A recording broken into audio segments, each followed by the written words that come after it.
Hello guys! So, ito nga po guys, long time no reels po tayo. So, kaya lamang po ako nag-video sa ngayon dahil po, nais ko lamang po i-share sa inyo itong nangyari nga po sa aming baka. So, ayan, kung sa tao po ay uso ang tarangkaso sa ngayon, so gayon din po sa mga alaga nating hayop. Katulad na lamang nga po na rin aming baka. Ay kahapon pa lamang inakitaan ko na po siya ng sintomas ng trangkaso. Kasi, nung pinainom ko po siya kahapon, ay halos ayaw umimek.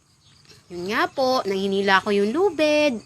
Hindi na halos siya makatayo kasi namimilay na ang kanyang paa. So, ayan guys. Suka po ang una kong inilapat sa kanya. Minasage po sa katawan niya.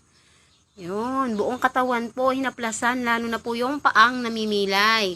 Then, binilhan na rin po namin siya ng Solvet. Then yun po ay pinainom. So, tinurugo muna namin at saka ibinabad sa tubig. Then, after nun, ay ipinainom na po sa baka. So, ngayong umaga nga po, inulit ko po ulit. So, ayan, massage na naman po ng kanyang paa, buong katawan.